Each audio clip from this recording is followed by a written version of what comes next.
Dixon emphasized that he was not okay with what happened and that he had never asked Perry for anything, to which Perry replied, "I know, that's why I like you." Perry further attempted to rectify his conduct by inviting Dixon on a yacht trip and telling Dixon that Perry was for sure going to make Dixon's pilot. I'd be like, when? How long has it been now? I want my pilot now. Dixon realized that Perry was offering to make losing it to effectively silence Dixon. Perry sent a text message trying to arrange for Dixon to come on his yacht with another person so that Dixon would feel more comfortable.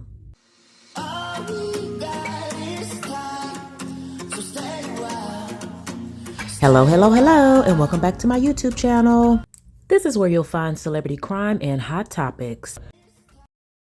All right, y'all, let's see if we can get through this. There is a man by the name of Derek Dixon who is suing Tyler Perry, TPS Production Services, LLC, and Action LLC, and Does I-50 or 150 Inclusive, suing Tyler Perry for $260 million on the claims of sexual harassment, work environment harassment, sexual harassment Ralph Act, workplace gender violence, violation of Bain Act, sexual battery, sexual assault, negligent retention, intentional infliction of emotional distress, and retaliation.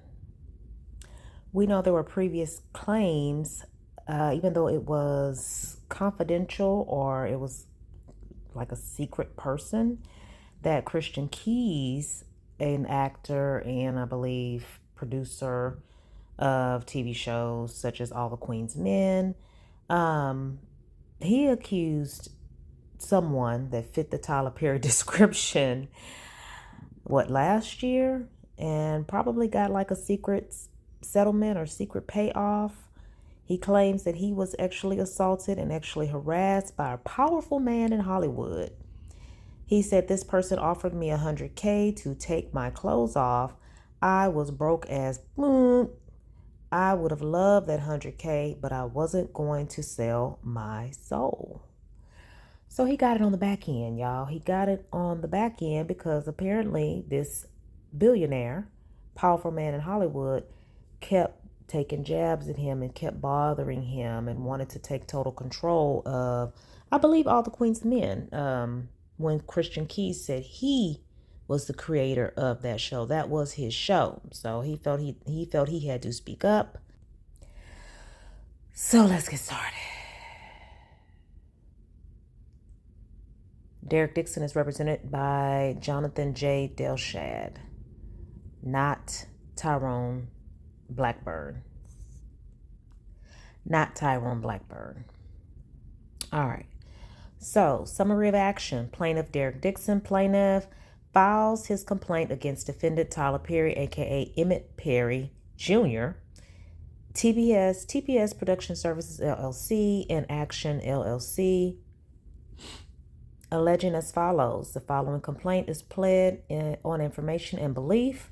This case arises from a sustained pattern of workplace sexual harassment, assault, and retaliation perpetuated by Tyler Perry, a powerful media mogul, against plaintiff Derek Dixon, a professional actor and screenwriter. Oh, he's a screenwriter.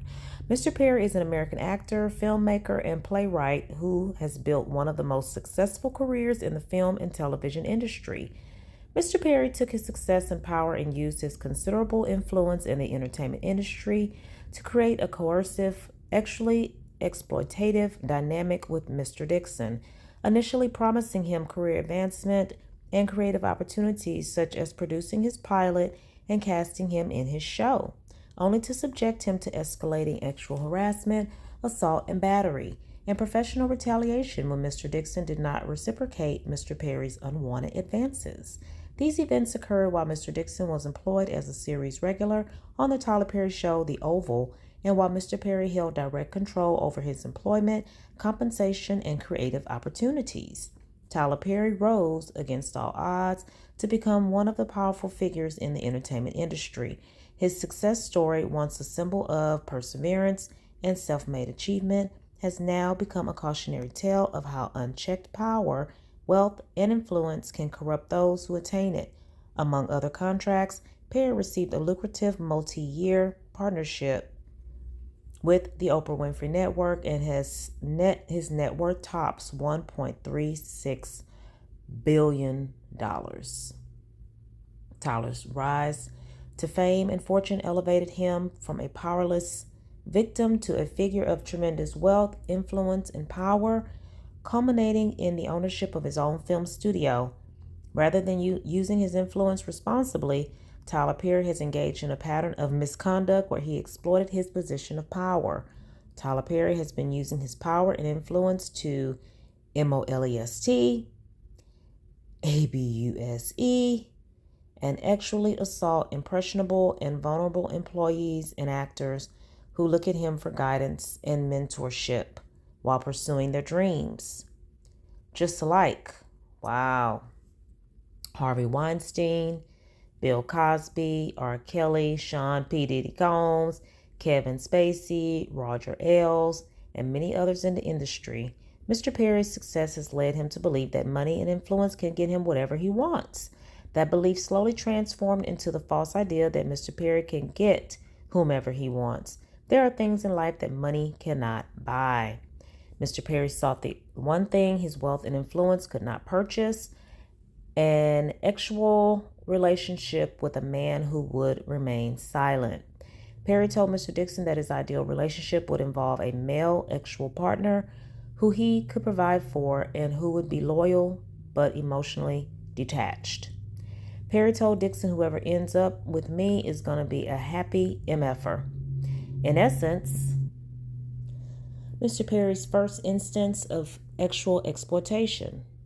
In essence, Mr. Perry desired a one-sided coercive dynamic with a subordinate, an arrangement devoid of mutual consent or emotional reciprocity. Thus began Perry's calculated pursuit of Mr. Dixon.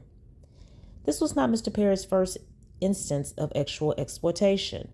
He has demonstrated a troubling pattern of exploiting vulnerable male actors and employees, leveraging his industry power to create a cycle of hope and dependency.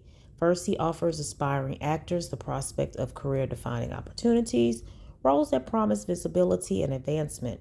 Then, once they are in his professional orbit, he uses the weight of his influence to ensnare them, positioning their success as contingent on meeting his demands in a quid pro quo actual compromise. This pattern of behavior reveals a calculated use of professional power for actual leverage. Using his influence, Mr. Perry provided vulnerable men with acting positions, roles, show contracts, cars, and money. Once the object of his desire was hooked, Tyler Perry would then put them in fear of losing it all unless they engaged in Mr. Perry's perverted desire for actual gratification. Mr. Perry could easily off a character in a show of an actor who failed to indulge Perry's actual fantasies. Ooh, here come the text messages. What are y'all thinking? Does this sound like Tyler Perry? Especially considering Christian Key's whole spiel. Considering the other names of the celebrities they listed and their method and means of grooming. In one such exchange, Perry stated that he could fix things because the actors of a show he was filming should all be scared because they were all shot at and we don't know who lives, meaning that Tyler Perry was going to use this as a tool to gain compliance with his desires. Derek Dixon was Mr. Perry's actual desire ever since they became acquainted.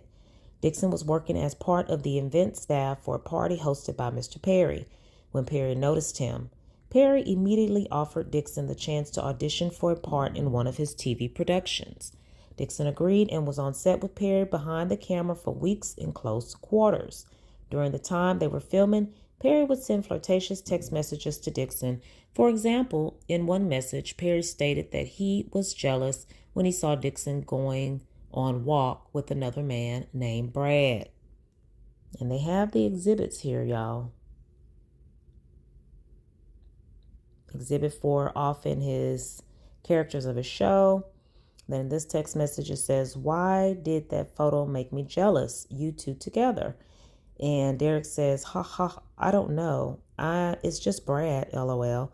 And then Tyler Perry allegedly says, "LOL." Derek says he just wanted to go for a quick walk to get his steps in, and now I'm walking to Chipotle by myself, LOL. Tyler says, "Thick Derek, get that Chipotle." Funny, not funny, y'all. In another text message, Perry stated to Dixon, "What's it going to take for you to have guiltless sex? Have y'all found that yet? In therapy? You can have freedom from religious guilt and still believe in Christ." Plaintiff carefully navigated a friendly demeanor to prevent the loss of income and opportunity on the one hand, and on the other, a firm boundary against Perry's advances. Often when Mr. Perry started drinking, he would demand more attention from plaintiff and get more aggressive with his flirting. On one occasion, when Mr. Perry was drinking, he started to become extremely annoyed when Mr. Dixon avoided him. Mr. Perry stated that of the 600 people in his phone book, he only wanted to talk to Mr. Dixon. Text say, "Treat myself right. What are you doing? Derek." And then Derek says, "Just talking to my sister."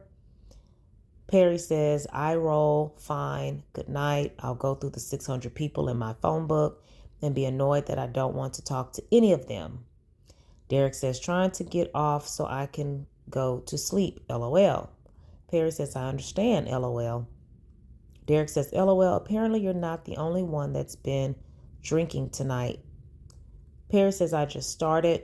And then Derek says, "They didn't. LOL." So I believe Derek worked for some catering or event company, so he probably was bartending or doing some event. All right, Dixon did his best to tiptoe around Mr. Perry's sexual aggression while keeping on Mr. Perry's good side.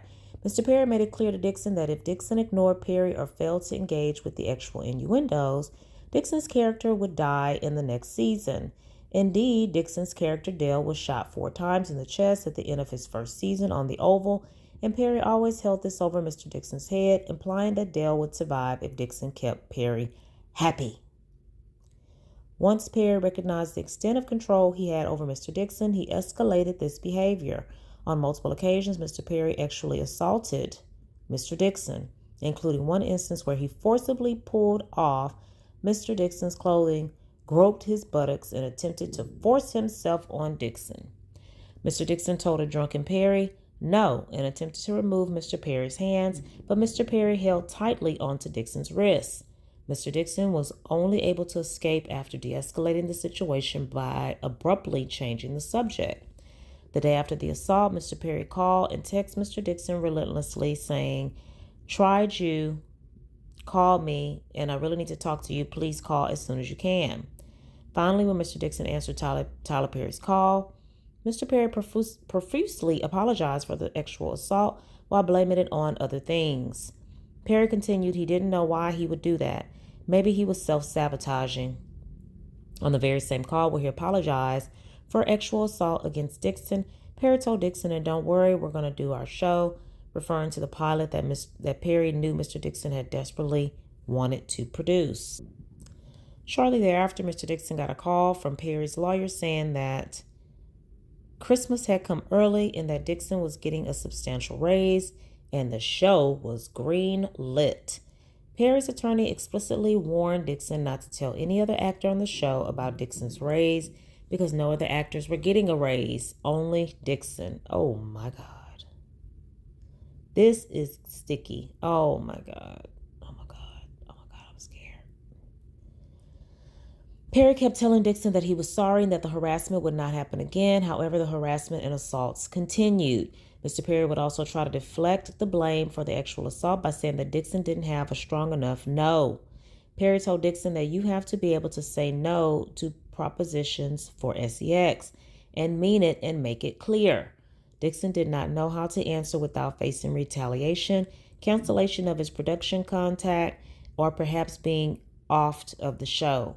So instead, Dixon made a joke out of the situation, stating that I'll only say yes to SEX if it gets me an Oscar. In response, Tyler Perry stated, the only one who could have gotten that Oscar for you through SEX is in prison. Ooh, he talking about Harvey Weinstein. So just stick to the no unless you are really into him. Emphasis added. Ugh. Ooh, just thinking about it. Barf. Perry reveals through these text messages that the no he was referring to was Dixon's no to SEX in exchange for promotion in the industry, classically known as quid pro quo, sexual harassment. Perry sent this message to Dixon because that is exactly what Tyler Perry was doing. At some point, Dixon left Atlanta and moved to Santa Monica to create distance from Tyler Perry. However, even at long distances, Mr. Perry continued to actually harass Mr. Dixon.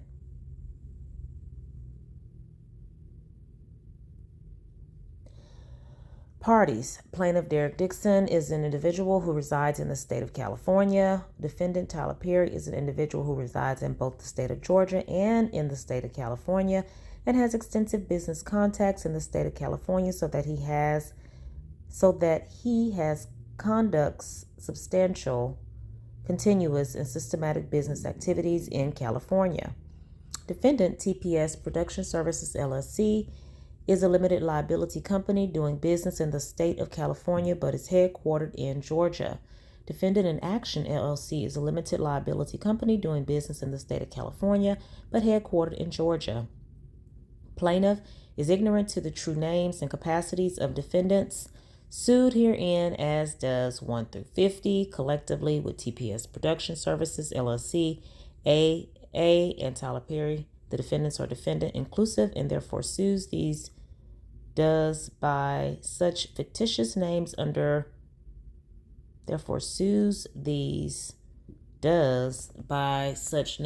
California Code of Civil Procedure, will amend this complaint to allege their true names and capacities when the same are ascertained.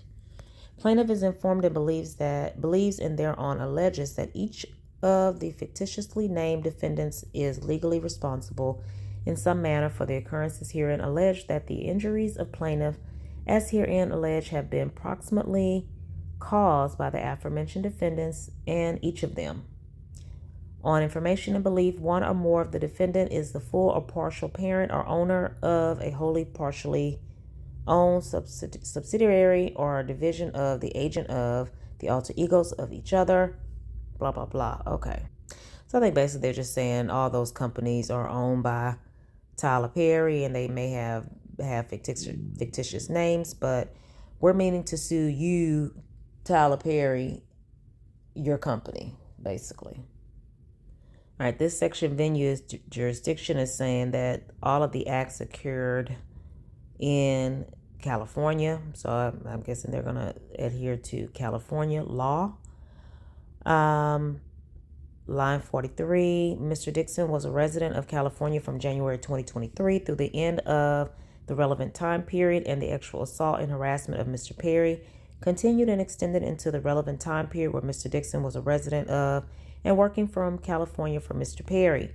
Mr. Perry also resided in California. Much of the harm caused by the actual assaults occurred in California. On information and belief, defendant Tyler Perry has engaged in similar actual assaults from California. California has a strong interest in allowing its residents to recover for injuries sustained, even if the claim would be time barred in another state. Additionally, California law provides specific revival statutes for actual assault claims, such as California Code CIVPROC, which revives certain claims that would otherwise be time barred. Okay. Basically, Mr. Dixon is a resident of California. So I believe California is where you more than likely will get the big money. Very strategic, Mr. Dixon. All right. 50. Paragraph 50. Factual allegations. In or around September 2019, plaintiff worked for an event company called Legendary Events in Atlanta that was hired to organize defendant Perry's studio opening. Plaintiff was recruited by Tony Conway, the owner of Legendary Events and close friend of Tyler Perry. Mr. Conway decided to place Dixon directly in a role at a party that required frequent conversation with Tyler Perry. Defendant Perry picked plaintiff out of a crowd of employees present at the party and began asking plaintiff questions about his employment status and whether plaintiff was an actor. In or around early October and on the last day of the party, defendant Perry insisted that he and plaintiff exchange phone numbers, and Perry subsequently texted plaintiff to introduce himself. Perry began by asking Dixon about his dreams and aspirations. Now, me personally, at that point, I would know something's up. I'd be like, wow, Tyler Perry is wanting to talk to me? Me? Someone that works for an event company? Okay, something's fishy. I would already think something's fishy there. But he continued to talk to him. Dixon told Perry that he was interested in acting and writing. Perry then told Dixon to do an audition over the phone and send it to Perry. Dixon told Perry he was at a Halloween party. Perry asked to see pictures of Dixon in costume, and Dixon complied. When Perry saw the pictures, he texted Dixon, "I was going to say, your cowboy needs a sugar daddy." Oh my God. Perry continued with, "You look great. You're just lacking costume parts." "Sorry, don't want to offend," Dixon responded. Dixon responded, "Not at all. It's so true. Half a costume." To which Perry replied, "What's true? Cowboy needs a sugar daddy?" Implying that Perry wanted to be Dixon's sugar daddy. Dixon quickly shut down those comments by reiterating what he said earlier, that the truth was that he was lacking costume parts, not the sugar daddy part. Slow down, Tyler. Shortly thereafter, Dixon's boss at Legendary Events called Dixon and told him that Tyler Perry was having another event in Los Angeles and specifically wanted Mr. Dixon to fly from Atlanta to Los Angeles to work on the event. Excited for the opportunity to fly to Los Angeles, Dixon was flattered and jumped on the opportunity to meet Tyler Perry again. Shortly after doing the event on November 3rd, 2019, defendant Perry sent plaintiff several text messages that he would love to find plaintiff a job and change plaintiff's life, insisting that they should make it happen. Perry sent Dixon what turned out to be an ominous warning. "Be careful hanging around me. I cause dreamers to dream bigger. I cause them to not only believe, but do. Then let's make it happen. You're an artist. You have to be fulfilled. Nothing else will suffice." The very next day, defendant Perry sent an email which contained an offer for plaintiff play the role of Dale in Perry's television series, Ruthless. Perry said it was a small role but could get a lot bigger, thereby setting up the first stage in a series of escalating quid pro quo offers. At this point, Dixon did not know that Perry was interested in men or that he was looking for an actual relationship. Dixon assumed that Tyler Perry was genuinely a caring person who discovered the talent that Dixon always felt he had. Right. Dixon filmed his roles in Ruthless in mid-November and went back to his job as an event staff for Legendary Events. Approximately 1 month later, Perry bought and gave Dixon a new car because he hated Dixon's Jeep. Dixon was surprised and elated. Dixon had no idea that he was being set up by Perry for extreme dependence. So why take the vehicle, Dixon? If you had a ride, why take a brand new vehicle from your one-time boss that you don't have a job with? In December 2019, Dixon was requested to be part of the event staff at another event at Perry's home in Jackson Hole, Wyoming. After that event, Perry started frequently sending text messages, making phone calls, and demanding that Dixon give Perry some attention. And he wouldn't have done that if you didn't take the ride. I mean, come on now. Okay. On New Year's Eve 2019, Tyler Perry texts Dixon, "I can't tell you the last time I pumped gas or went to the supermarket or fly a commercial or packed a bag or had good sex. It was before I was rich." Dixon found these messages to be strange and untowardly coming from someone like Tyler Perry, but being new to the industry, Dixon played along by downplaying the actual comments and hoping that being around Perry would allow him to showcase his talents as an actor and writer. Soon after Dixon began giving Perry more attention, Perry made his move on Dixon. In January of 2020, just a few months after his first acting gig, Perry invited Plaintiff to his home in Douglasville County, Georgia. Plaintiff showed up to the home hoping that he would be given a chance to befriend Perry and show him how talented an actor Dixon was. At Perry's home, Dixon was served many alcoholic drinks, which Perry also partook in. Dixon felt that Perry was genuinely interested in Dixon's talents as an actor and writer. Perry made no actual advances at Dixon while they were drinking, and the conversation was friendly. At the end of the night, Perry told Dixon not to drive home. Perry said it was dangerous and that Dixon was too inebriated to drive home. Now that sounds like Christian Key's story. Dixon agreed and was escorted to a separate guest room, not knowing that this was a ruse to allow Perry to assault Dixon. Dixon was tired and did not have pajamas, and so he got into bed only wearing underwear. Come on, Dixon. Come on, man. Before he knew what was happening, Dixon felt someone else slip into bed behind him and start rubbing Dixon's body around his inner thigh in a highly sexual and suggestive manner. Dixon turned around and saw that Tyler Perry was in bed with him. At this point, Dixon's stomach started to turn and he began feeling nauseous. Instinctively, Dixon jumped out of bed and told Tyler Perry that he wasn't that sexual. Tyler Perry ignored the comments and told Dixon to turn around so Perry could see him naked in his underwear. Perry then commented on how beautiful Dixon's body was. Dixon once again told Perry that he was not into sex.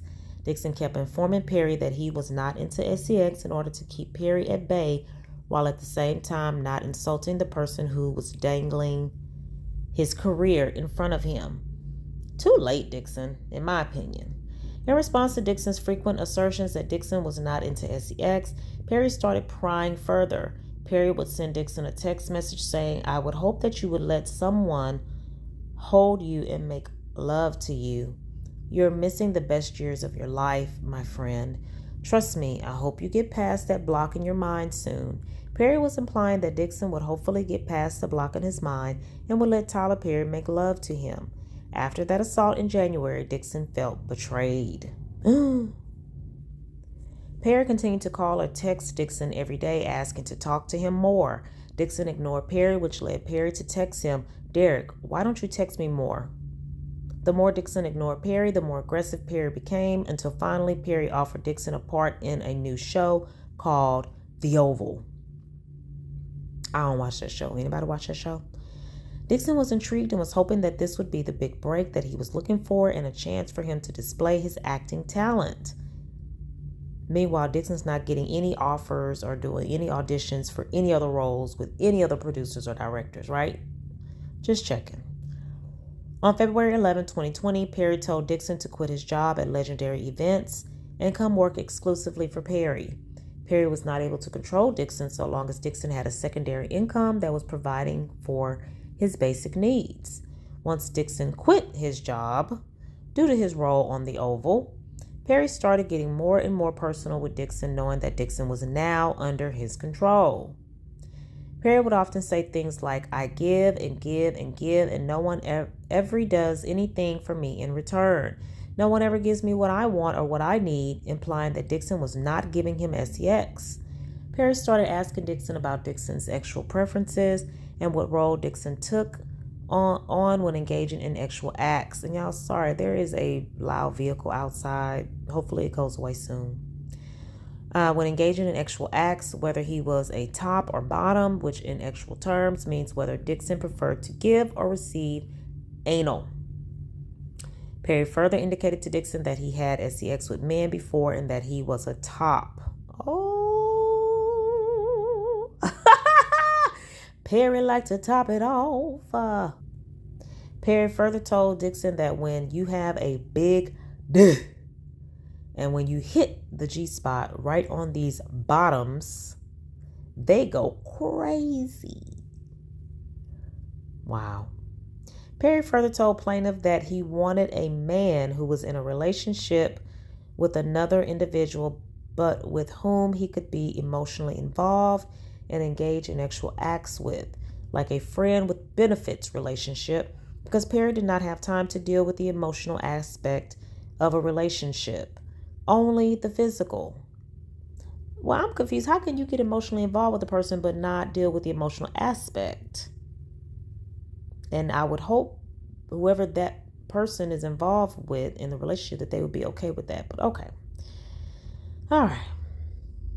Despite these comments, Dixon knew that a full-throated refusal would land him in the doghouse and might result in his role being cut on the Oval. Fearing that his career would end before it began, Dixon put up with these comments and continued to maintain that he was not the actual type. Y'all, in my personal opinion, I think this lawsuit should be thrown out. I'm not saying that it didn't happen, not just, taking Tyler Perry's side or just believing Tyler Perry could not do something like this, but sir, you should have stayed working where you was working and go on other auditions for other directors and producers, right? To me, it seems like the writing was on the wall from the beginning, and you went in and gave in. All right, on or around March of 2020, Dixon received the script for The Oval. He was written in as a season regular and was therefore expected to quit his job with Legendary Events. Dixon's character was written as a gay, homeless, and desperate store clerk who had to sleep with one of the other characters for a place to stay. A bomb. A hobo homosexual. More importantly, at the end of the season, his character would be shot 4 times in the chest. Dixon felt that this was a way for Perry to test Dixon out for a year and see if he would be loyal to Perry. When Dixon asked Perry about the shooting, Perry indicated that if Dixon did a good job, Dixon would be back, and that a shooting didn't necessarily mean that Dixon's character was out of the script for future seasons. Perry commented that Dixon's character was only shot in the chest, not in the head. Dixon immediately understood that his job security depended on his relationship with Perry from this point on. Dixon worked with the constant fear of losing his job if he did not engage with and endure Perry's sexual harassment. Shortly after giving Dixon this news, and after telling Dixon that future seasons were dependent on Dixon doing a good job, Tyler Perry invited Dixon to his home in Atlanta. Plaintiff asked questions and tried to wiggle his way out of the invitation because he remembered what happened the last time the two were alone. However, plaintiff knew that his job, security, income, and livelihood depended on his attendance. Once again, bad decision, Derek. Plaintiff had seen other employees of Perry's who had experienced sudden deaths on the show when they fell on Perry's bad side. In fact, Perry had made it clear to Dixon that he would often kill characters in order to get an actor to be loyal or obedient. When Dixon arrived at the house, Tyler Perry gave Dixon a warm welcome and was very friendly. Soon after, Tyler Perry started asking Dixon a slew of actually charged questions, even asking if Dixon liked it rough in bed. Perry then physically reached out and violently grabbed Dixon's throat, attempting to physically choke Dixon, and remarked, "Wow, look at how excited you just got. You do like it." Dixon was horrified, shocked, in a panic. Dixon never thought that Tyler Perry could get so violent and would place his hands on Dixon's throat in an actually aggressive manner. Dixon did not enjoy or consent to any of his conduct. Dixon was in shock and took steps to immediately de-escalate the situation. Due to the onset of the COVID-19 pandemic in March 2020, filming of The Oval was postponed indefinitely. During the period in which filming for The Oval was postponed, Tyler Perry would make FaceTime calls and other contacts to Dixon almost every day, treating Dixon as his on-call pet. Were you still getting paid, Dixon? That's my question. Dixon felt obligated to answer for fear of losing his role, income, and career. Perry often asked about Dixon, about his whereabouts, often demanding that Dixon respond immediately.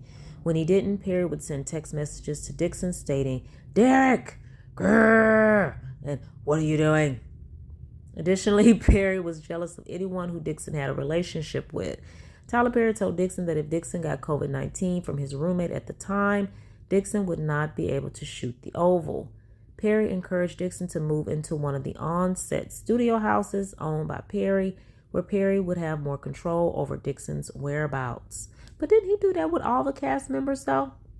I thought I heard that Tyler did that with all the cast members. Thereafter, Perry would text plaintiff about other actors on his show, Ruthless. Perry told Dixon how he manipulated employees through ruthless retaliation. Perry told Dixon that if he did not like the way an actor behaved or the way the actor was acting, the character would simply die in season 2. Dixon understood that Perry was informing Dixon to be cautious about disappointing or upsetting Perry. As a result, Dixon continued to put up with Perry's suggestive messages and actual advances while doing his best to protect himself by taking notes and amassing evidence of the actual harassment and keeping old text messages. I bet.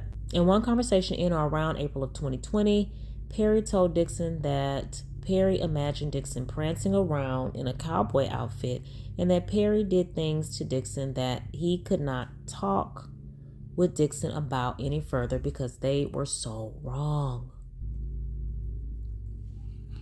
In one conversation in or around April of 2020, Perry told Dixon that Perry imagined Dixon prancing around in a cowboy outfit and that Perry did things to Dixon and that he couldn't talk with Dixon about it any further because they were so wrong. In or around April of 2020, and while Dixon was living in the studio homes on set, Perry often coerced Dixon to drink alcohol and then get on the phone with Perry. Perry would frequently have someone drop off alcohol at Dixon's door. Perry would eventually turn these phone calls into actually explicit rants. Perry would get frustrated with Dixon and tell Dixon that he was not giving Perry what he needs. Dixon's refusal to succumb to Perry's actual advances caused Perry to be ever or even more frustrated. Eventually, Perry warned Dixon that if Dixon told his castmates about the harassment, Dixon would be opening himself up to lots of questions and foolishness, and demanded that Dixon not discuss any of their conversations with his castmates. Perry upped the stakes by telling Dixon point blank that he was not to tell anyone about their friendship. Perry told Dixon that it should all remain a secret, and tried to make it seem like this secret was for Dixon's benefit. And text messages are provided. Perry continued to actually harass Dixon. On June 27, 2020, defendant Perry texted Dixon that all he wanted for his birthday were biscuits and BJs, referring to blowjobs, oral, sex, but that all Perry ever received were biscuits, insinuating a request for oral sex from Dixon. This text was followed by other messages calling Dixon cute, cutie, and that Perry was just thinking about Dixon. Despite these advances, Dixon continued to act professionally and continued to tell Perry he was not actual. That seemed to be the only way of keeping Perry at bay while keeping his job. In July of 2020, Perry remarked about how much he loved the script for Dixon's television series called Losing It and exclaimed that he wanted to shoot the pilot for it. Perry would never really work toward that goal, and what Perry was really doing was making Dixon more dependent on Perry so that Perry could later extract actual favors from Dixon as a quid pro quo to produce the pilot.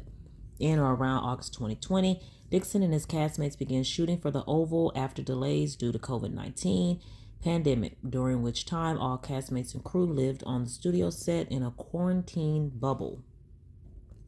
Shortly after, Perry confided in Dixon that 2 cast members were pissing him off and that Perry swore that he knew how to fix this ish. Perry added that he loves often an MFer in a show that no one expects, that he was going to pow them all and off them mofos characters, referring to killing off characters in the Oval played by actors who Perry wanted to retaliate against. More importantly, Perry stated in one text message, "I may need to pow out early," which Dixon understood to mean that unless the actors knew they were going to die and that their time on the show was over, they wouldn't change their ways. Perry was going to film the pow early so that the actors would be more submissive to Perry's request. Perry intentionally made these comments to instill fear in Dixon. Mr. Dixon now knew that he too would lose his job if Dixon did not play ball.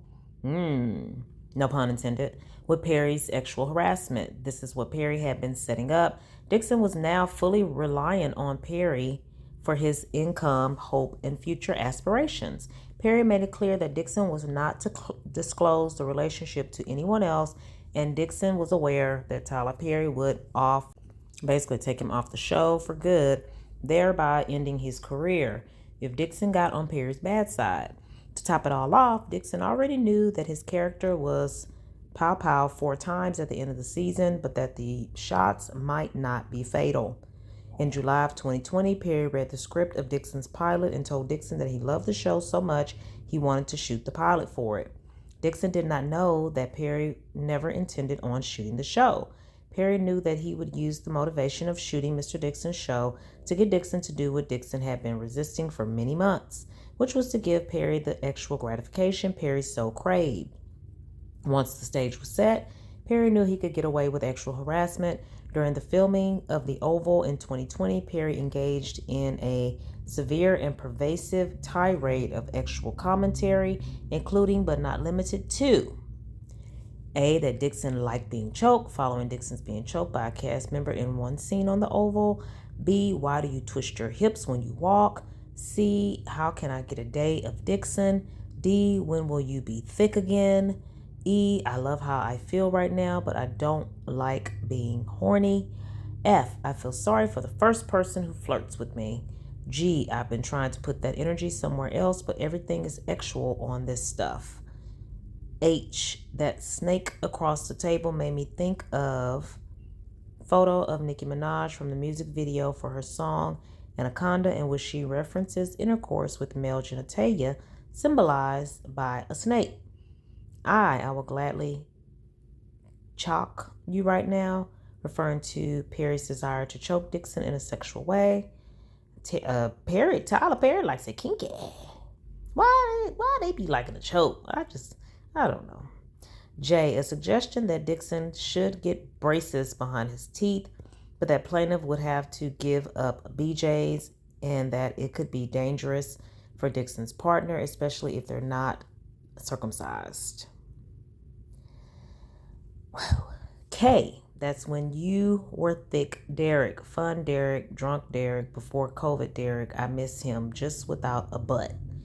And L, thick Derek would have worked them pants out. So Tyler likes him thick too. Okay.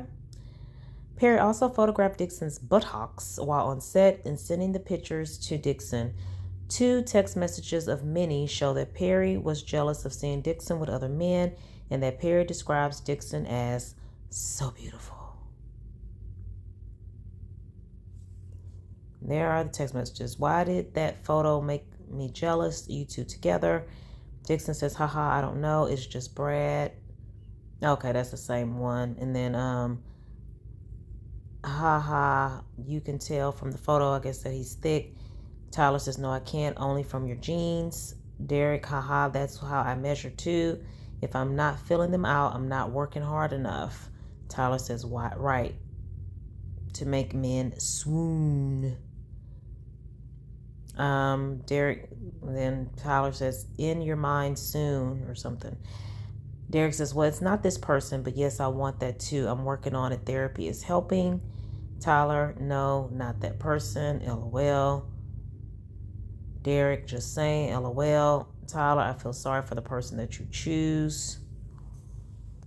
Derek, and I won't even take an aspirin from someone anymore. Haha, I would cry if that wasn't so funny. Why? What are they talking about? Tyler says, what I mean by that is you're so beautiful. When you finally are able to unlock your mind, you're going to make that person crazy. This series of comments and other unwanted actual references made Dixon highly uncomfortable. Dixon was caught in a bind. He could not complain to anyone in HR. He had nowhere to turn for relief from the actual harassment, and he knew that if he did not endure it, he would be offed from the Oval. Perry would also share intimate details of his own sex life with Dixon. Among other things, Perry would tell Dixon he had not had good sex, since he became rich, and that there were certain times where he had not been touched in months. On the second to last day of shooting The Oval, Dixon filmed the episode where his character was shot 4 times, indicating a seeming ending to his role on the show and his termination from the job. It was precisely following this day of filming when Tyler Perry knew that Dixon's character's fate was to be decided that Perry invited Dixon to his trailer for drinks. Dixon knew that refusing meant the end of his career, so he accepted. It was there on the very same day that Perry dialed up the harassment to a new level. Tyler Perry asked Derek Dixon point blank, "Are you attracted to me?" and demanded that Dixon answer. Plaintiff reiterated the same way he did after the first assault by skirting the question. Dixon told Perry that Dixon wasn't that sexual or looking for anything. Perry's incessant probing did not stop. Perry continued to talk about how good-looking and sexy Dixon was, and that plaintiff was wasting his looks by not being free and having sex. Dixon repeatedly deflected these comments with neutral answers, constantly looking for ways to avoid Tyler Perry's actual interrogation while continuing to worry about his future on the Oval. Mr. Perry was testing how far he could go with Dixon. Now, my question is, if this man knows all of this and knows that Tyler Perry is making passes at him and he holds his fate in his hands, why not just quit? Why not just say, okay, I'm done because I'm not going to have sex with you, so let me just walk away? I mean, acting is like a gig type profession, right? It's not like a typical 9-to-5 or, a white collar position. So I'm not understanding why was it such a hard decision. After enduring the harassment and doing his best to dodge the situation, Mr. Dixon got up and the two exchanged goodbyes. As Dixon was leaving Perry's trailer, Perry got up and pinned Dixon against the wall. Perry began aggressively groping Dixon's buttocks in a sexual motion. Tyler Perry began reaching down towards Dixon's buttocks and groped Dixon's butt in a strong and sexual manner that could not have been a mere accident. Dixon stood frozen in horror and could not reciprocate or fight back. All Dixon could do was let his body go cold and limp. Seeing that Dixon had no desire in Perry, Perry told Dixon that he was drunk and asked Dixon to leave the trailer. As soon as Derek Dixon left the trailer following Perry's violent assault, Dixon became severely nauseous and extremely anxious about his job, career, and livelihood. Dixon felt trapped within the confines of the studio's quarantine bubble. There was still another shoot the next day. Dixon called his friend Justin Bryant on the phone and told him everything that happened and was unaware of any human resources representatives to whom he could report the assault. Plaintiff had no one to turn to and nowhere to go to save him from Perry's aggressive sexual harassment and exploitation. The next day, Perry acted like nothing happened, and this time he did not even offer Mr. Dixon an apology. Following this exchange, Dixon began to avoid Perry as much as possible. However, Dixon still felt the need to answer Perry's incessant text messages, so he changed his approach. Dixon often pretended to be asleep to avoid being harassed by Perry. However, Perry persisted by texting Dixon the following messages. "Are you awake? Stop ignoring me. You are awake, Derek. Wake up. I know you're not sleeping. And give me attention." In or around early October 2020, Perry invited Dixon and other actors from the Oval on a cast trip to Perry's personal island in the Bahamas. Dixon knew, as did everyone else on the show, that declining to go on this trip might cause Perry to erase you from the show. Dixon agreed to go, knowing that the whole cast was going to be there. One night while in the Perry's private island in the Bahamas, the cast was having a party. At the end of the night, Perry told Dixon that he wanted to talk to him. Dixon was caught off guard. Perry made alcoholic drinks and forced Dixon to drink with him. Dixon knew that he could not refuse the drinks, otherwise he would risk upsetting Mr. Perry. Instead, Dixon tried to stay in control and sip drinks slowly. Tyler Perry did not control himself. He drank until it was clear that the alcohol had made him bold and extremely aggressive. Perry told Dixon that he wanted a relationship with someone who could be emotionally and sexually available to him, but would also be permissive of Perry having his own relationship with someone else. Perry said he could see himself having that type of relationship with Dixon. Perry insisted that Dixon needed to be with someone rich because Dixon liked nice things. Perry told Dixon that he was watching all the cast as they laid out in the sun with tanning oil. Perry continued raving about how seeing Dixon greased up like that was driving him crazy. Tyler Perry said he would have burnt the whole island down if one of the other actors or anyone else from the group had touched Dixon that night. At that point, he once again aggressively seized Dixon and groped his buttocks. Dixon once again did not reciprocate and froze up. Perry got the message and told Dixon to go to bed. Dixon was terrified and could barely sleep. From that moment on, Perry became extremely frustrated and possessive. Perry wanted desperately for Dixon, to be attracted to him, but Dixon was not. In one exchange, Perry sent pictures of himself from the Bahamas to Dixon. Dixon responded that the water looked nice. Perry got upset that Dixon did not see the stud in the picture and instead focused on the water. Perry called Dixon an a-hole for laughing out loud at Perry's desire for Dixon to call him a stud.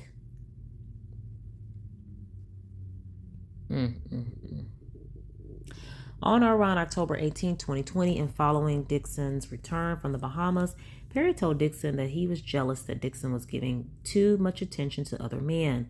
Perry stated that Dixon was being too much of a social butterfly and that he would need Dixon to sit still this week, further attempting to exercise his influence over Dixon's interaction with other men. Perry continued to wield his position as Dixon's boss, demanding sexual attention in exchange for his continued employment. These text messages were followed by others to Dixon, like, "Derek, don't you dare ignore me. I deserve better. I deserve attention all the time." Dixon, out of fear for the unknown future of his career, continued to give Perry the social attention he demanded, even though Dixon would constantly get sexually harassed. On several occasions, Perry would text Dixon while drunk. In one exchange, Perry told Dixon, "You know what I cook, Derek," and then proceeds to say, "I'm so drunk, talking ish." Okay. In December of 2020, Dixon began feeling depleted due to Perry's continued pattern of sexual harassment. The assaults and harassment began manifesting in his physical health, and Mr. Dixon said no one to turn to. Why not? Okay, never mind. I don't know. Call Justin again.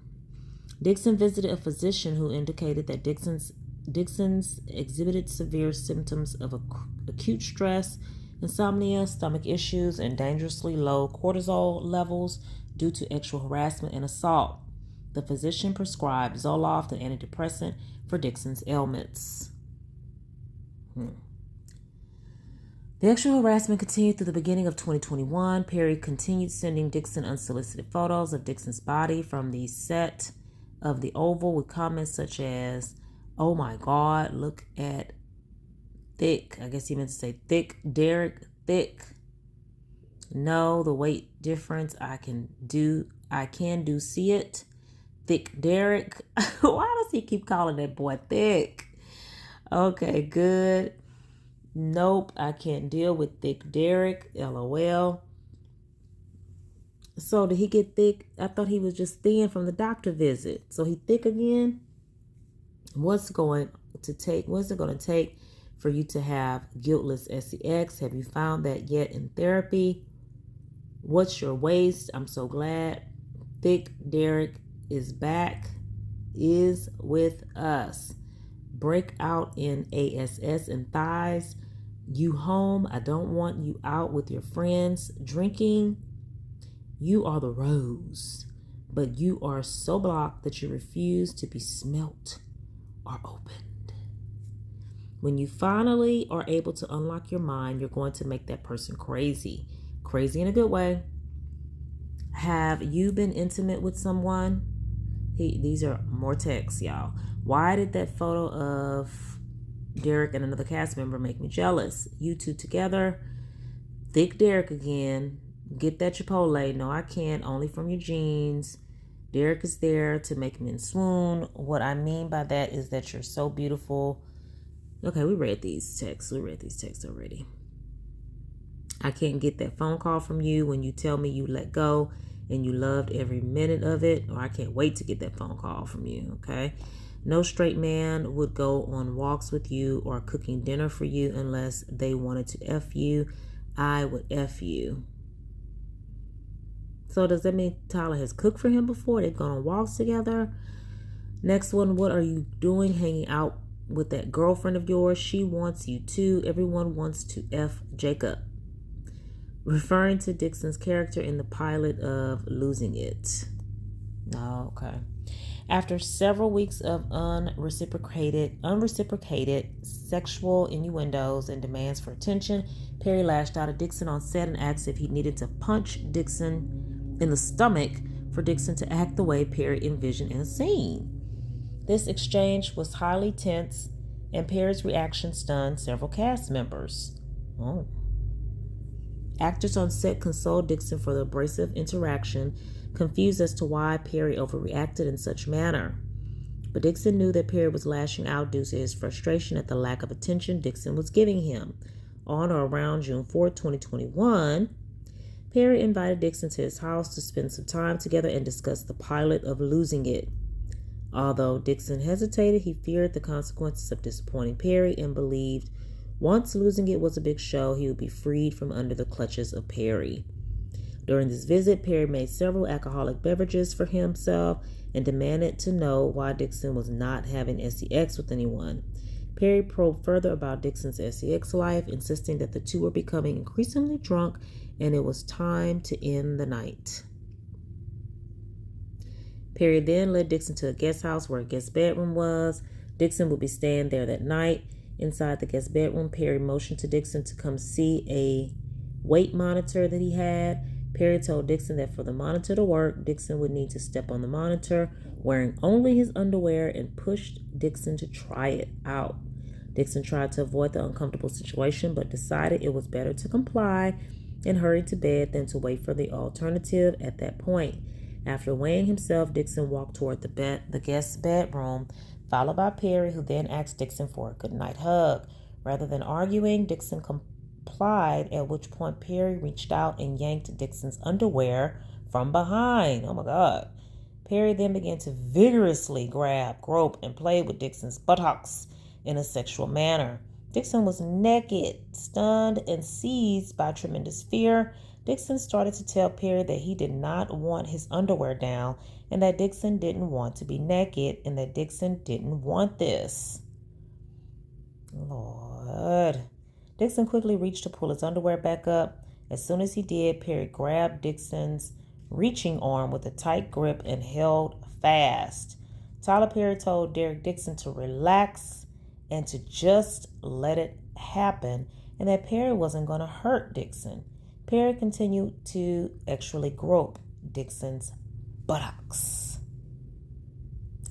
My. Dixon's anxiety rapidly escalated, thinking that might soon be RAPED. Great. Dixon was not sure what to do and his breath shortened. Perry ignored Dixon's refusals and held Dixon's hand fast, preventing him from reaching for his underwear. Dixon was naked and being groped by a large, drunk, actually frustrated 6'5" man who had Dixon in his clutches. Dixon did not know if he was going to have to get into a physical fight, but he knew that any efforts to fight back were hopeless. Perry had armed security at his gate, was much larger than Dixon, and told Dixon that he had several guns in his home. Dixon was desperate for a way out and remarked that he couldn't do anything actual because he was so hungry, attempting to change the conversation. Dixon asked, "Is there any food up here?" which prompted Perry to withdraw and order a pizza. Dixon, in fear of his safety, followed Perry into the main house to eat the pizza. Afterwards, Dixon returned to the guest house and, unable to lock the bedroom door, locked himself in the guest house bathroom and slept on the floor. Dixon then attempted to contact some close friends about the incident. Wow. I mean, it sounds believable, y'all. It sounds believable. Extremely detailed. Unless it's a script, Hey, I don't know. The following morning, Dixon realized that he had left his car keys in the main house and upon going to retrieve them, encountered Perry. Perry told Dixon that last night's incident was why the two shouldn't drink together and that the previous night's incident shouldn't have happened. Dixon responded saying, "Oh, so that was my fault?" To which Perry replied, No, I'm not saying that. I'm just saying that shouldn't have happened and I drank too much." Attempting to excuse himself for grabbing Dixon's buttocks, groping Dixon, and attempting to have sex with Dixon against his will. At this point, Dixon left Perry's home uncontrollably shaking and contacted his close friends to discuss the unspeakable horror from the night before. Okay, did he talk to these friends? Who are these friends? What did he tell the friends? Hopefully the story matches up. They want witnesses in this complaint.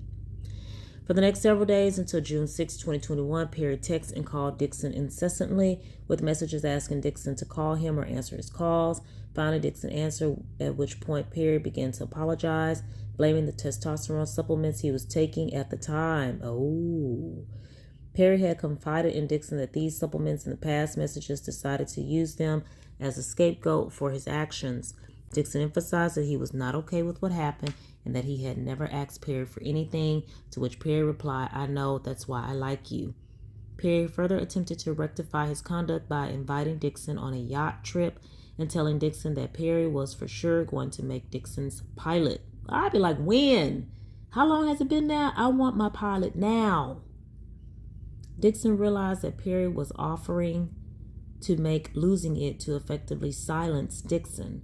Perry sent a text message trying to arrange for Dixon to come on his yacht with another person so that Dixon would feel more comfortable. Dixon responded that he would not board the yacht and refused Perry's invitation. After Dixon refused to go on the yacht, Perry did not text Dixon for 5 months. Sensing that Dixon was upset, Perry called Dixon once to update him that Perry was looking for a director for the pilot. During this 5-month period, Dixon was regularly in therapy. He suffered from severe depression, anxiety, stomach pains, and nausea, resulting in a new prescription for another antidepressant. Dixon was diagnosed with post-traumatic stress disorder, and his therapist recommended that he seek outpatient treatment, costing upwards of $20,000, a price too high for Dixon at that time. During that time, Dixon began speaking with people about the actual assault and was assessing his rights. As soon as Perry realized that Dixon was done talking to him, Dixon got a message from Perry's fixers. Perry's fixers contacted Dixon, indicating Dixon's character in the Oval, the one who was Pow Pow, would be returning with a new storyline next season, and Dixon was receiving a graduated raise from $10,000 per episode to $16,000 per episode that could continue to increase of upwards $19,000 per episode for the upcoming seasons. The attorney said that Christmas came early for Dixon because he was doing a good job on the Oval. However, they also told Dixon he was forbidden from letting his castmates know about the raise because nobody other than him would be receiving a similar pay increase. Lastly, the fixers told Dixon that Perry wanted to buy the right to produce the pilot of Losing It and planned to spend up to $1 million producing the pilot. Dixon immediately knew why he was getting this raise and why the pilot was being produced. He knew he could keep the money and the job or complain about the actual harassment, but not both. The situation facing Dixon presented a challenging decision that left him unable to take any action or make any decision.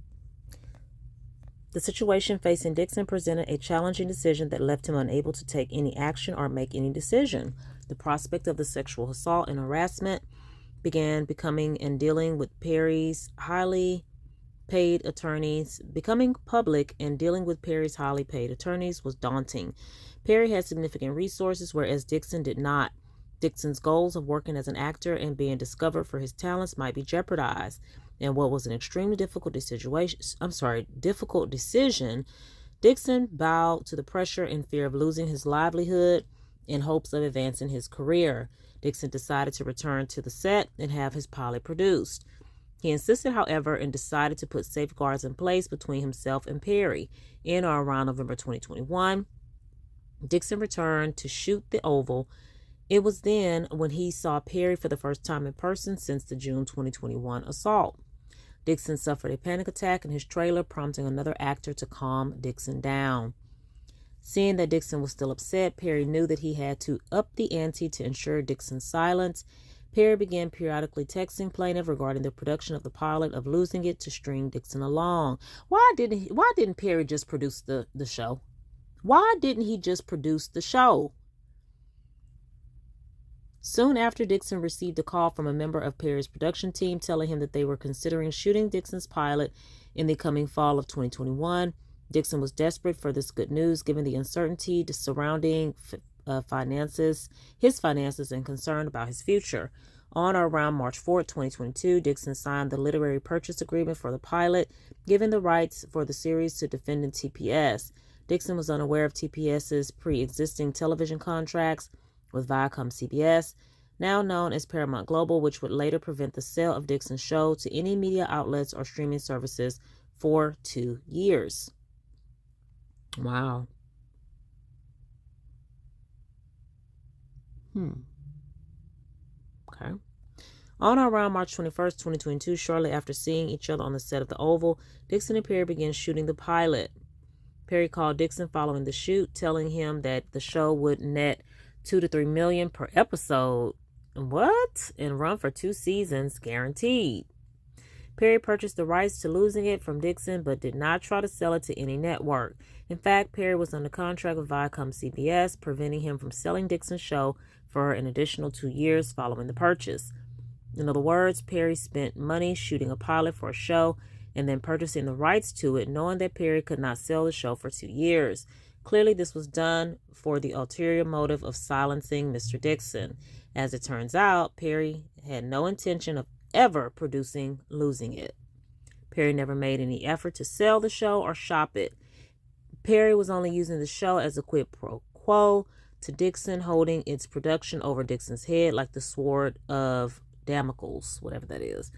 But did Dixon, I have a question, did Dixon get money? How much did he sell the show to Perry for? Did Dixon get money out of this deal?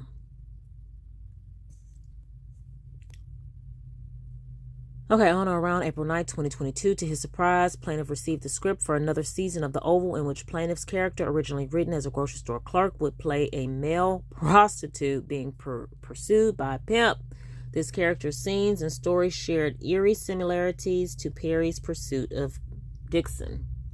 While it was not surprising that one of Perry's characters would end this way, the timing of change to Dixon was a very clear message.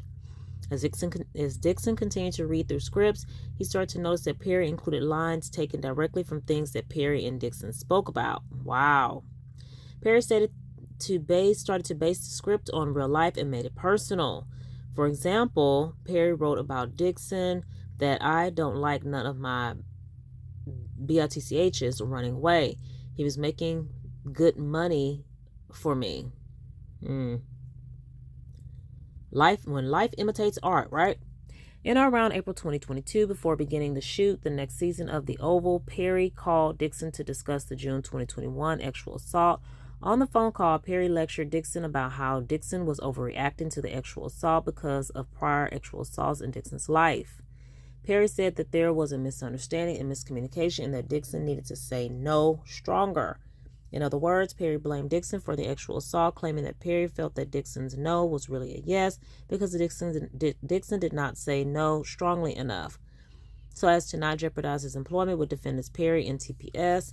Dixon dismissed the conversation, especially due to the allegedly impending sale of his show to a major broadcasting company. On or around October 28, 2022, after filming a full season of The Oval, Perry told Dixon that despite shooting the pilot, it could take a while to place, and that Perry couldn't do any other television series until his deal was up with Viacom, which would take about 2 years. In or around January of 2023, plaintiff indicated that he was moving to Santa Monica. He did so to put some distance between himself and Perry. Make sure y'all can see those text messages. Tyler Perry replied that he was glad to hear that Dixon was moving away and asked if Dixon's no was stronger before he left. Perry reiterated that Dixon's should have a strong no and make it clear when he said no. I mean, how many ways do you want no? Or what way specifically do you want to hear no, Tyler Perry? He's not saying yes.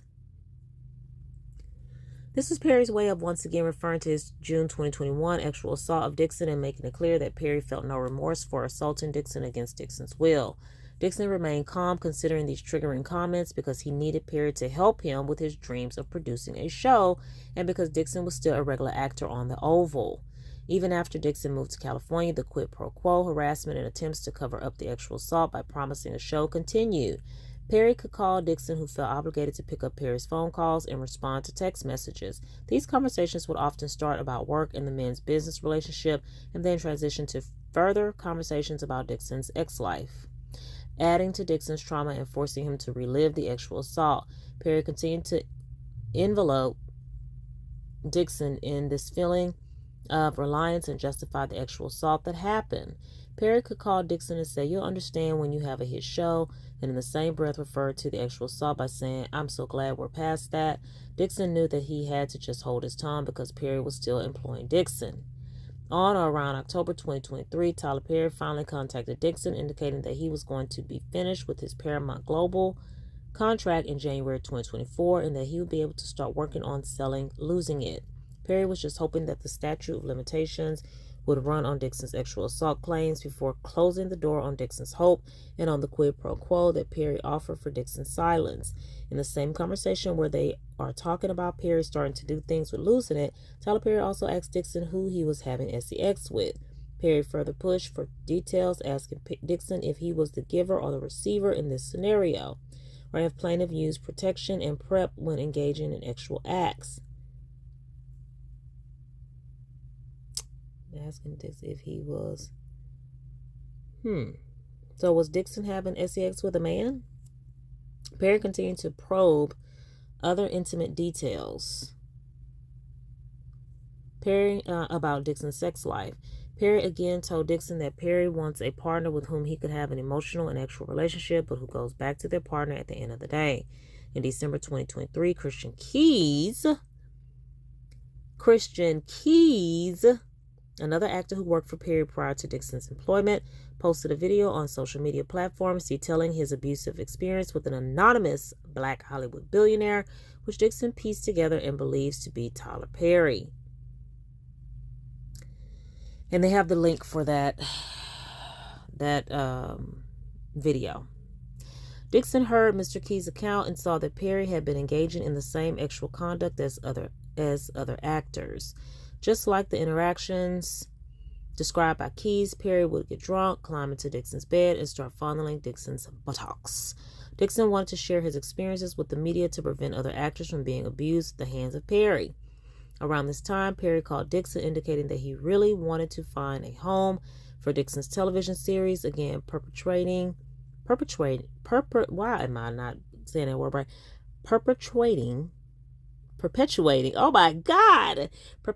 the quid pro quo after the actual assault to keep Dixon and his claims at bay.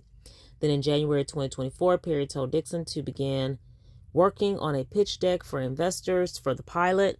Despite having 8 episodes written, Perry only produced 1, claiming that the president of his company, Michelle Sneed, conveniently misplaced the $1 million that were going to be used for the show. During this time, Perry further solicited Dixon's assistance with other films and projects that Tyler Perry was working on. Once again, Dixon was in a position where he could not say no. In or around March of 2025, Tyler Perry indicated to Derek Dixon that the individual who was meant to pitch the pilot became depressed and could no longer pitch the show. This was another excuse for the fact that Perry never liked the show and never intended to sell it. Why didn't Perry tell Dixon to write another show? Think of another show, something he would like so he can go ahead and produce the show and move on with their lives. Dixon did not get angry and allow Perry more time to figure out things for the show. Mistakenly sensing that Dixon had forgiven him, Perry started back up with the harassment. Perry continued to harass Dixon, who was still working on the Oval and who was still waiting eagerly for Perry to sell Losing It. Perry would tell Dixon that he loved Dixon, that Dixon should be living his life, and that Dixon should be having more sex. Perry even indicated that he would send Dixon's show to Peter Friedlander at Netflix, but all this was just an attempt to remind Dixon of the sort of Damocles hanging over his neck. Later, Perry told Dixon that Netflix turned the show down. Dixon was never contacted by any individuals from Netflix regarding the show, and no sale ever materialized. In or around June of 2024, Perry, sensing that Dixon was getting frustrated about his show not getting off ground and still concerned about the actual assault being made public, offered Dixon a position as a writer on Perry's shows, indicating that he needed a replacement to continue writing. It was only then that Dixon woke up and realized that Perry was never going to be serious about helping Dixon. Perry was only going to do things for Dixon if Dixon played along with the actual harassment and assault. Perry was only interested in preventing Dixon from exposing the dark side of Tyler Perry. Perry only cared that people still view him as the victim he once was, even now as he took shape as the victimizer. Dixon became sick to his stomach. Rather than continue down this path, Dixon took the heroic step of reporting the actual harassment to the EEOC. After reporting the actual harassment, defendants did not make any investigation to the complaint and did not take any steps to prevent further harassment from occurring. Because defendants took no action to prevent further assault or harassment, Dixon had to quit his job working on the last season of The Oval. Dixon did so even though he was under contract to finish filming and stood to make close to $400,000. Dixon did not want to be actually harassed or be placed in danger of actual assault again. Defendant then retaliated against Dixon. Defendant told Dixon that if he quit and told the other actors why he quit, he would be in breach of his contract. Defendants told Dixon that the only way out was to portray his departure from the show as a medical leave due to the emotional distress caused by the actual harassment. The leave of absence was to be paid medical leave. Instead, defendant made the leave of absence unpaid and therefore terminated plaintiff's employment, causing Dixon additional loss of income and insult. All right. So these are the causes of action. First cause of action, quid pro quo, actual harassment. Plaintiff incorporates by reference and realleges herein each and every one of the allegations contained in the preceding and foregoing paragraphs of this complaint as if fully set forth herein. At relevant times, Mr. Dixon was an employee of TPS and Mr. Perry was responsible for the hiring and firing of Mr. Dixon as defined in California. Alternatively, Mr. Dixon was an actor on the set of a show that Mr. Perry was producing for TPS and was therefore providing services to TPS and Mr. Perry, and they were involved in a business relationship which is subject to Government Code 12940J. Tyler Perry made unwanted actual advances to Mr. Dixon. Tyler Perry also made unwanted verbal and physical conduct of an actual nature. The terms of employment, job benefits, opportunities for continued work, additional pay, and other favorable working conditions were made contingent by words and or conduct on Mr. Dixon's acceptance of Tyler Perry's actual advances or conduct. Mr. Perry made it clear to Mr. Dixon that he would off his character if he did not indulge in Mr. Perry's actual harassment. After Mr. Perry made his move and actually assaulted Mr. Dixon, Perry offered Dixon the opportunity to make a show if he remained silent about the assault, furthering the quid pro quo arrangement. Eventually, Mr. Dixon could not continue working given the continued quid pro quo harassment. The work conditions were such that Mr. Dixon was constructively terminated. At all relevant times, Mr. Perry was a supervisor or agent as defined in California law with the ability to affect the terms of Mr. Dixon's employment work contract.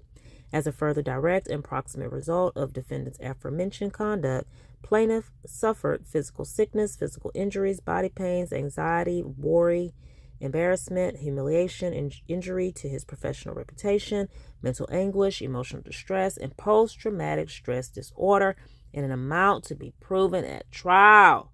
Plaintiff is further entitled to recover reasonable attorney's fees, costs, and prejudgment interest in connection with this matter. So you want reasonable attorney fees recovered, but you're suing for $260 million? Okay. Defendants committed the acts herein alleged maliciously and fraudulently with the wrongful intention of injuring plaintiff with an improper and evil motive rising to the level of malice in conscious disregard of plaintiff's rights, because the acts taken towards plaintiff were carried out by managerial employees acting in a despicable, deliberate, cold, callous, and intentional manner in order to injure and damage plaintiff. Plaintiff is entitled to recover punitive damages from defendants. Second cause of action, work environment harassment. Plaintiff incorporates by reference and realleges herein each and every one of the allegations contained in the preceding and foregoing plaintiffs of this complaint as if fully set forth herein. At relevant times, Mr. Dixon was an employee of TPS, and Mr. Perry was responsible for the hiring and firing of Mr. Dixon as defined in California. Alternatively, Mr. Dixon was an actor on the set of a show that Mr. Perry was producing for TPS and therefore providing services to TPS and Mr. Perry. I am spitting all over my phone, y'all. All this TPS and Mr. Perry, I'm spitting all over this phone. Tyler Perry made severe unwanted sexual advances and made unwanted verbal and physical contact of an actual nature toward Mr. Dixon, which caused the work environment to be hostile, intimidating, offensive, and oppressive or abusive. A reasonable person in Mr. Dixon's circumstances would have considered the work environment to be hostile, intimidating, offensive, oppressive, or abusive. Mr. Dixon's circumstances considered the work environment to be hostile, intimidating, offensive, oppressive, or abusive, and as a result was constructively terminated. Mr. Dixon had no other avenue to prevent sexual harassment, given that all HR functions and company functions reported ultimately to Mr. Perry. At all relevant times, Mr. Perry was a supervisor or agent as defined in California law with the ability to affect the terms of Mr. Dixon's employment work contract. The terms of employment, job benefits, opportunities for continued work, additional pay, and other favorable working conditions were made contingent by words and or conduct on Mr. Dixon's acceptance of Tyler Perry's sexual advances or conduct. Mr. Perry made it clear to Mr. Dixon that he would off Mr. Dixon's character if he did not indulge in Mr. Perry's sexual harassment. As a further direct and proximate result of defendant's aforementioned conduct, plaintiff suffered physical sickness, physical injuries, body pains, anxiety, worry, embarrassment, humiliation, injury to... Okay, I read that already in the first cause. Let's see. Because of the acts taken towards plaintiff were carried out by managerial employees acting in a despicable, deliberate, cold, callous, and intentional manner in order to injure and damage plaintiff. Plaintiff is entitled to recover punitive damages from defendant. Third cause of action, California Civil Code, Sexual Harassment and Defined Relationship, Ralph Act. Plaintiff encourages by reference and realleges herein each and every one of the allegations contained in the preceding and foregoing paragraphs of this complaint as if fully set forth herein. Mr. Dixon had a business professional relationship with Mr. Perry and TPS. Mr. Dixon was an actor on shows of Mr. Perry and TPS and entered into a contract to produce a pilot for a show called Losing It and to shop and sell the show. Additionally, TPS and Perry held themselves out as being able to help Mr. Dixon establish a business relationship with movie studios or other film production companies. Tyler Perry, the owner of TPS, made actual advances, solicitations, actual requests, and demands for actual compliance with Mr. Dixon. Defendants Tyler Perry and TPS through Perry also engaged in other verbal, visual, or physical conduct of an actual nature. Defendants Tyler Perry's conduct and TPS conduct through Perry were unwelcome and pervasive or severe.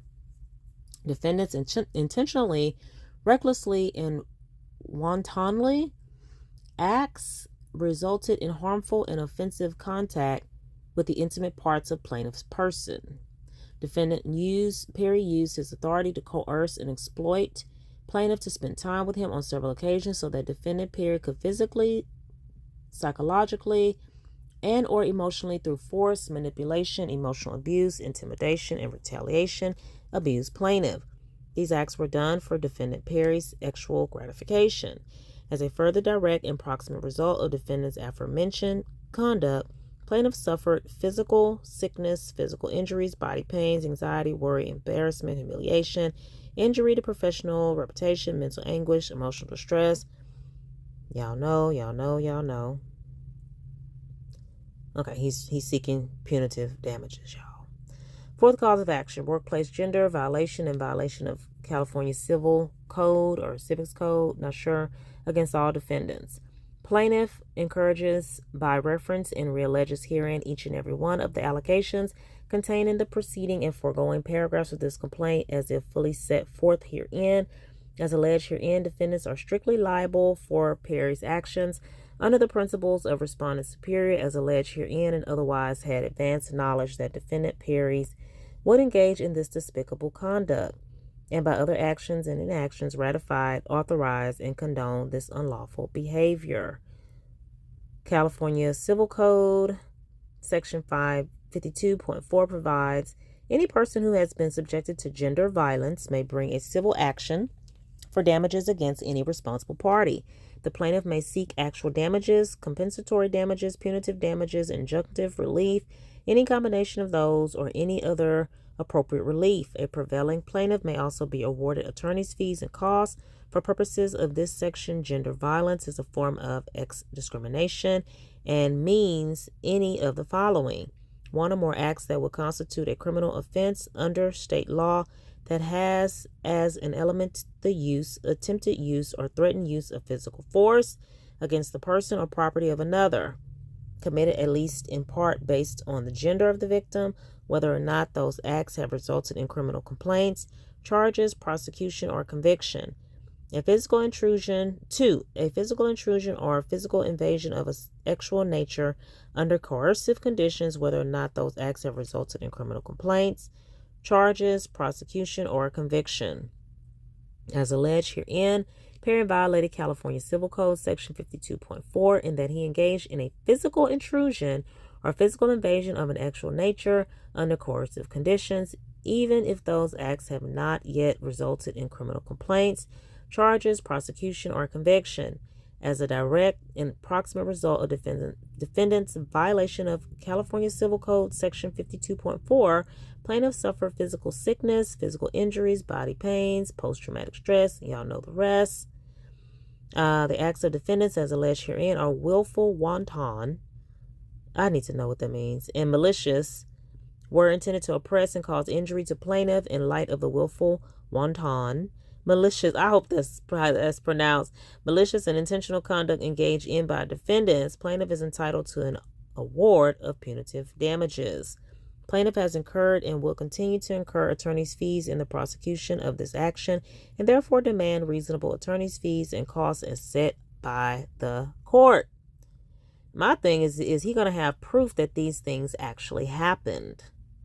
Is he going to be able to prove that he used physical force on him in court? Calling a friend, that friend on the phone is not necessarily a witness. You know what I'm saying? All right. If it's not in writing anywhere, he's going to have a hard case to prove. All right. Fifth cause of action, violation of the Bain Act in violation of California Civil Code 52.1 against all defendants. Plaintiff incorporates by reference and realleges herein each and every one of the allegations contained in the preceding foregoing paragraphs of this complaint as if fully set forth herein. Civil Code Section 52.1, the Bain Act, provides that it is unlawful to interfere with the exercise or enjoyment of any rights under the Constitution and laws of this state and the United States by use or attempted use of threats, intimidation, or coercion. And at all times herein mentioned, there is a professional relationship between plaintiff and defendants as set forth above. As alleged herein, defendants engage in severe and outrageous sexual harassment and sexual assaults against plaintiff. Defendants' acts were calculated to prevent plaintiff from working free of sexual harassment or violence. And defendants' acts were further calculated to prevent plaintiff from reporting defendants' unlawful conduct. Did happen on set before, right? Plaintiff's SCX was a substantial motivating reason for defendants' unwanted physical contact and ultimate sexual harassment and sexual assaults. Plaintiff is informed and believed and thereon alleges that the aforementioned conduct of defendants and each of them denied, aided, or incited in a denial of, discriminated, or made a distinction that denied plaintiff full and equal advantages, privileges, and services to plaintiff based solely upon plaintiff's refusal to submit to continued sexual advances and her objections to the physical harassment that was inflicted upon her and therefore constituted a violation of the Bain Act. As a further direct and proximate result of defendant's aforementioned conduct, plaintiff suffered physical sickness, physical injuries, body pains, anxiety, worry, embarrassment, humiliation. Y'all know the rest. Plaintiff is further entitled to recover reasonable attorney's fees, costs, and prejudgment interest in connection with this matter. Defendants committed the acts herein alleged maliciously and fraudulently with the wrongful intention of injuring plaintiff and with an improper and evil motive rising to the level of malice in conscious disregard of plaintiff's rights, because of the acts towards plaintiff were carried out by the managerial employees acting in a despicable, deliberate, cold, callous, and intentional manner in order to injure and damage plaintiff. Plaintiff is entitled to recover punitive damages from defendants. All right, almost done. 6 cause of action, civil code, actual battery against defendant Perry. Plaintiff incorporates by reference and realleges herein each and every one of the allegations contained in the preceding and foregoing paragraphs of this complaint as if fully set forth herein. Defendant Tyler Perry intended to cause harmful or offensive contact with Mr. Dixon's buttocks and other sexual areas in multiple occasions, and a sexually offensive contact with Mr. Dixon resulted. Mr. Dixon did not consent to the offensive contact. Mr. Dixon was harmed and offended by Mr. Perry's conduct. As a result of Tyler Perry's conduct, Mr. Dixon was damaged in the amount set forth below. As a further direct and proximate result of defendant's aforementioned conduct, plaintiff suffered physical sickness, physical injuries, body pains, anxiety, worry, embarrassment. Y'all know the rest. And he wants reasonable attorney fees and prejudgment interest in connection with the matter. Y'all know this last paragraph too. Defendant committed the acts herein alleged maliciously and fraudulently in order to damage the plaintiff, and plaintiff is entitled to the punitive damages. 7 cause of action, actual assault. Plaintiff incorporates by reference and realleges herein each and every one of the allegations contained in the preceding foregoing paragraphs of this complaint as if fully set forth herein, that Tyler Perry acted intending to cause harmful or offensive conduct, that Mr. Dixon reasonably believed that he was about to be touched in a harmful or offensive manner, that Mr. Dixon did not consent to Tyler Perry's conduct. Mr. Dixon was harmed by Mr. Perry's conduct. Tyler Perry's conduct was a substantial factor in causing Mr. Dixon's harm. As further direct and proximate result of defendant's aforementioned conduct, plaintiff suffered physical sickness, physical injuries, body pains, anxiety, worry, embarrassment. Y'all know the rest. And basically, Derek Dixon wants his shmoney. 8th cause of action, negligent hiring, supervision, or retention of an employee against defendant TPS. Y'all know that first paragraph.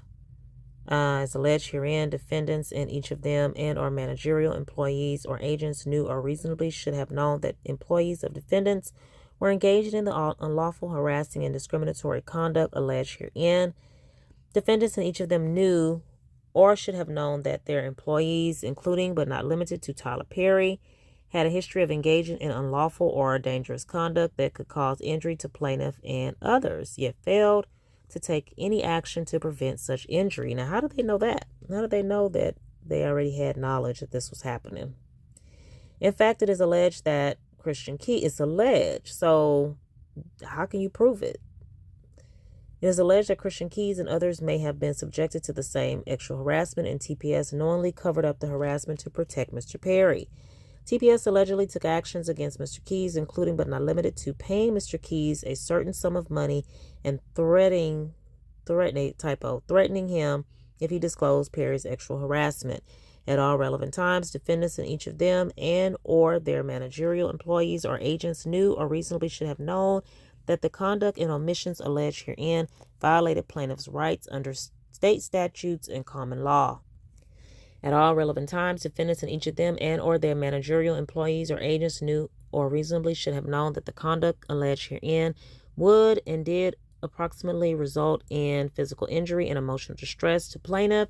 At all relevant times, defendants and each of them and or their managerial employees or agents knew or reasonably should have known that unless they intervened to protect plaintiff and adequately supervise, prohibit, control, regulate, discipline, and or other penalize the conduct of defendants' employees, as alleged herein, other defendants and defendants' employees perceive the conduct and omissions as being ratified and condoned.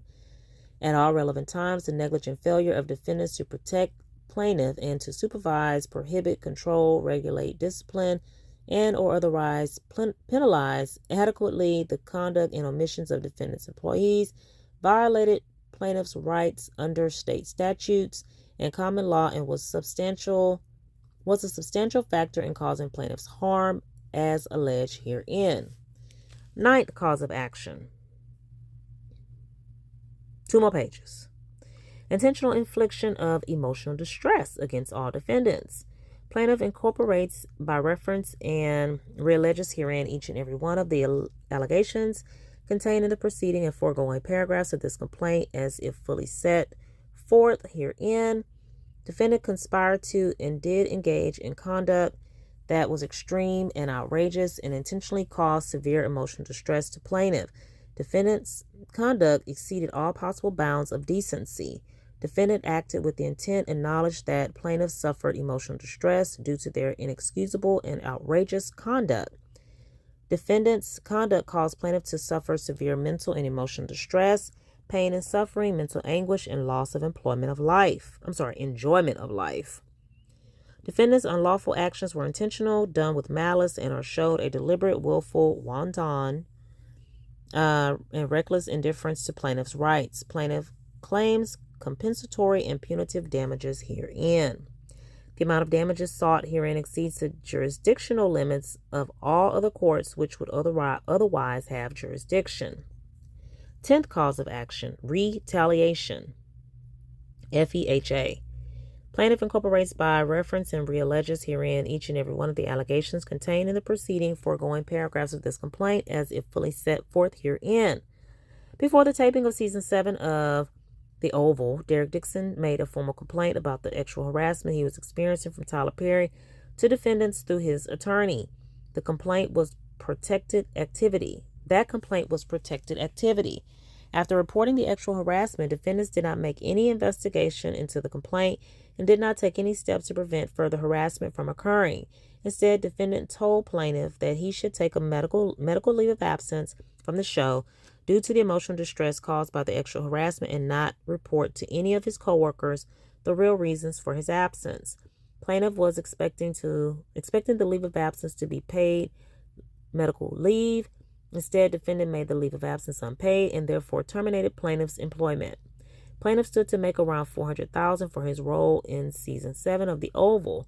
At all relevant times, defendants in each of them and or their managerial employees or agents knew or reasonably should have known that the conduct alleged herein would and did approximately result in physical injury and emotional distress to plaintiffs. At all relevant times, defendants in each of them and or their managerial employees or agents knew or reasonably should have known that unless they intervened to protect plaintiff and adequately supervise, prohibit, control, regulate, discipline, and or other penalize the conduct of defendant employees as alleged herein, other defendants and defendants employees perceive the conduct and omissions as being ratified and condoned. At all relevant times, the negligent failure of defendants to protect plaintiff and to supervise, prohibit, control, regulate, discipline, and or otherwise penalize adequately the conduct and omissions of defendants employees violated plaintiff's rights under state statutes and common law and was a substantial factor in causing plaintiff's harm as alleged herein. Prayer for relief. Plaintiff prays for judgment as follows.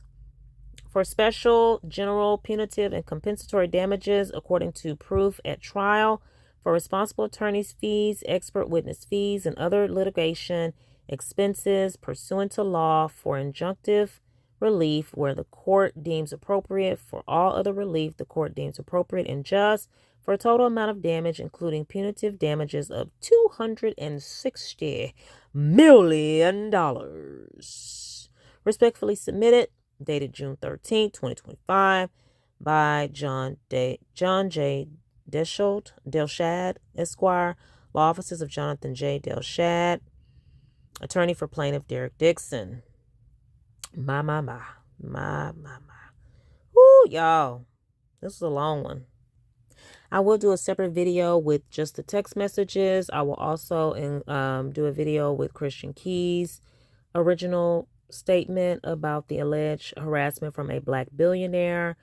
So I'll kind of try to break this up. I will post the whole document and then I will just post a video with the causes of action, basically, everything that they feel Tyler Perry has violated and has done which would, in turn result in him having to pay that money.